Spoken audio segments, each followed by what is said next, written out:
مفتی صاحب کیا جھاڑ پھونک کرنا اسلام میں جائز ہے؟ کیا جس طریقے سے آج کل لوگ کر رہے ہیں کہ یہی طریقہ ہے کرنے کا؟ دیکھیے جھاڑ پھونک کے تعلق سے ہم کو رسول اللہ صلی اللہ علیہ وسلم کی حدیث کو سمجھنا پڑے گا. کچھ لوگ ایسے ہیں جو جھاڑ پھونک کو سرے سے منع کرتے ہیں کہ جھاڑ پھونک اسلام میں ہے ہی نہیں. کچھ لوگ ایسے ہیں جو جھاڑ پھونک کے نام پر دکانیں چلا رہے ہیں, ان کا ذریعہ معاشی جھاڑ پھونک ہے.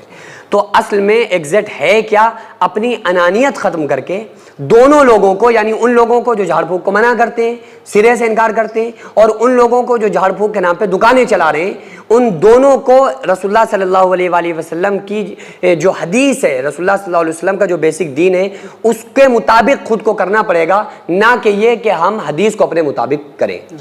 آقا علیہ الصلوۃ والسلام کے صحابہ کرام کچھ مرتبہ جا رہے تھے, ایک سفر پر تھے, تو ایک شخص کو کسی زہریلے جانور نے, سانپ یا بچھو وغیرہ نے کاٹ لیا.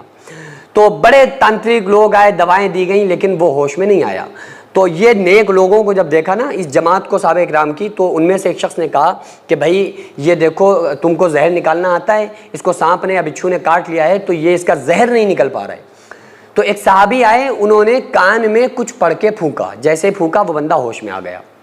تو اس شخص نے, وہ زمیندار تھا, اپنے وقت کا بہت گاؤں کا پردھان مان لے, ہلکا پھلکا چھوٹا لیکن بڑا پیسے والا تھا. تو بہرحال اس نے 40 بکریاں وہ صحابہ کرام کو دیں گفٹ میں, تحفے میں, کہ یہ میں آپ کو تحفہ دیتا ہوں. تو یہ 40 بکریاں صحابہ کرام رسول اللہ صلی اللہ علیہ وآلہ وسلم کے پاس لے کر آئے, اور انہوں نے ان کو اس میں سے خرچ نہیں کیا, ان کو ذبح نہیں کیا. آ کر رسول اللہ صلی اللہ علیہ وسلم سے مسئلہ پوچھا کہ یا رسول اللہ صلی اللہ علیہ وسلم, یہ بکریاں جو ہیں یہ میں نکل رہا تھا اور ایک شخص بے ہوش ہو گیا تھا, میں نے جھاڑ پھونک کی, اسی کو جھاڑ پھونک کہتے ہیں. جھاڑ پھونک کیا ہے؟ جھاڑ پھونک یہ تھوڑی آپ کو جھاڑو اور پھونکے, کیا جھاڑ پھونک مطلب یہ کہ آپ نے جھاڑ دیا, سر جھاڑ دیا, پھونک مطلب پھونک ڈال دی, یہی جھاڑ پھونک ہے. ٹھیک ہے. تو صحابی نے کہا یا رسول اللہ صلی اللہ علیہ وسلم, ہم نے اس کے اوپر دم کیا پڑھ کے, آپ دم کہہ لیں جھاڑ پھونک کہہ لیں, بات ایک ہی ہے.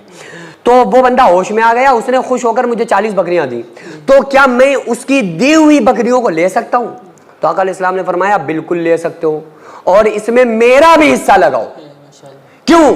کیونکہ یہ تمہارے لیے تحفہ ہے, یہ تمہارے لیے ہدیہ ہے, یہ تمہارے لیے نذرانہ اس نے پیش کیا, خوشی سے آپ لے سکتے ہو, تو ہدیہ ہے. آقا علیہ السلام نے فرمایا تحدو تحبو, آپس میں ہدیہ کے لین دین کیا کرو, محبت والے ہو جاؤ گے. تو بہرحال یہ محبت ہے, یہ ہدیے میں کسی نے پیش کیا تو آپ لے سکتے ہو, کوئی مسئلہ نہیں ہے. تو جھاڑ پھونک کی بہرحال اجازت ہے, یہاں سے ملی.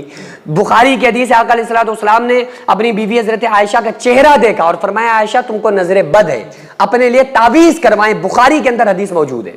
اس کے علاوہ مسلم شریف کے اندر ایک حدیث موجود ہے کہ کچھ لوگ آئے, آ کر کہا یا رسول اللہ صلی اللہ علیہ وسلم, زمانے جاہلیت میں ہم تعویذ گنڈا کیا کرتے تھے, کیا اسلام میں تعویذ گنڈے جھاڑ پھونک کی اجازت ہے؟ تو آقا علیہ السلام نے فرمایا کہ اپنے وہ منتر سناؤ ہمیں جو تم پڑھتے تھے زمانے جاہلیت میں. آقا علیہ السلام نے فرمایا اگر اس میں کفر اور شرک نہ ہو تو جائز ہے, کفر اور شرک ہے تو ناجائز ہے. بہرحال دکانیں کھول کے بیٹھ جانا کہ بھائی کچھ نہیں ہے, یہ جناتوں والا مسئلہ کہ 1000 جنات ہیں, 1,00,000 جنات ہیں, یہ ہے وہ ہے, یہ جو اس کے نام پر جھوٹ اور خرافات ہے, اس چیز سے باز رہنا چاہیے. میرے پاس سینکڑوں مریض آتے ہیں, میں مریض دیکھتا ہوں بدھ کے دن, یہاں پر سینکڑوں لوگ آتے ہیں, ان میں 50% ایسے ہوتے ہیں جو سیریس کے مریض ہوتے ہیں, کچھ لوگ ایسے بھی ہوتے ہیں جو نوٹنکی کر رہے ہوتے ہیں, ڈرامے بازی کر رہے ہوتے ہیں. تو بہرحال ڈرامے بازی بھی بہت زیادہ چل رہی ہے, جہاں جس جگہ پر ایک بہو اپنے ساس کے ہاتھوں یا اپنے خاوند کے ہاتھوں پس رہی ہوتی ہے, سمجھ لو اس کے اوپر امریکہ کا بھوت آ جاتا ہے. پھر وہ ایسی کی تیسی, پھر وہ جب دب رہی ہوتی ہے نا, جب اس کی ساس ڈرا رہی ہوتی ہے, تو بہو تو اپنے روپ میں آ کے ساس کو کبھی نہیں ڈرا سکتی. وہ کہتی تمہاری ایسی کی تیسی, ابھی میں امریکہ کا بھوت بلا رہی ہوں, وہ آ کر تمہیں ڈرائے گا.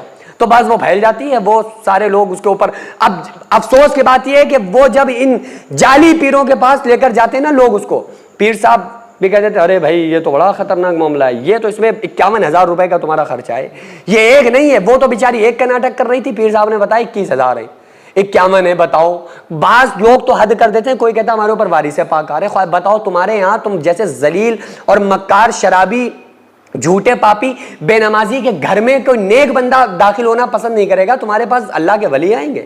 سوچ کر دیکھو یار, اس سے پہلے کہ تمہارے پاس کوئی ولی ہے ملک الموت آ جائے اور تمہیں لے جائیں, اس سے بہتر ہے. اگر کوئی ایسا ڈھکوسلے بازی کرے نا, تو میں کہتا ہوں اس سے بہتر تھا کہ تمہارے پاس کوئی بزرگ آنے سے بہتر تھا ملک الموت آ کے تمہیں لے جاتے, لیکن تم ایسا بہتان نہ باندھتے اللہ کے ولی پر.